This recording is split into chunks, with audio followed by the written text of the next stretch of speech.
Eh bien, le constat selon lequel plus une personne est dans une situation de précarité, moins elle a de possibilités de s'organiser pour y remédier,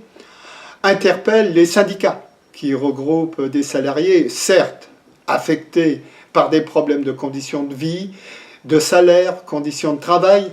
mais qui ont quand même la possibilité de s'informer et de s'organiser. De ce constat, certains vont jusqu'à tirer la conclusion que les syndicats ne défendent que les salariés qui sont dans une situation plus confortable. Ceci parce que l'idée de salariés privilégiés, par exemple lorsqu'on parle des fonctionnaires, risque d'être développée et de prolonger les sentiments de défiance que l'on connaît aujourd'hui sur le plan politique, comme l'abstention ou le vote pour le Front National. Le prolongement social de cette défiance est donc probable dans une période où la gauche a peu de visibilité, une période où les syndicats sont confrontés à bien des difficultés, ignorés par les médias ou d'autres observateurs qui, lorsqu'ils en parlent, c'est pour pointer du doigt leurs faiblesses ou leurs divisions sans en chercher les véritables causes. A l'inverse, mon livre contribue à donner un certain nombre d'éléments explicatifs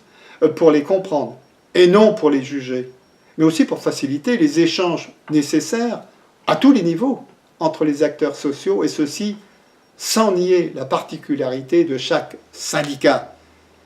S'il y a par exemple en Bretagne de graves problèmes au sujet des prix des produits agricoles ou des licenciements dans l'agroalimentaire, nous avons besoin d'échanger sur les contradictions de certaines actions, comme celle des bonnets rouges, plus récemment des légumiers, et bien au-delà.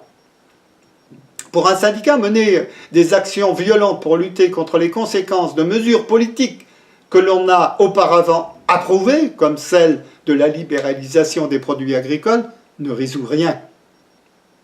Il ne s'agit pas de pointer du doigt le syndicat des légumiers, pas plus, par exemple, que celui des pilotes d'Air France, mais de montrer qu'au regard des injustices et des souffrances sociales actuelles, une action n'a de légitimité que si elle s'inscrit dans une politique au service des populations les plus exposées. Qu'est-ce qui nous empêche de construire cette politique ensemble au sein de nos syndicats respectifs ou entre nos différents syndicats? Mon livre apporte quelques réponses à cette question.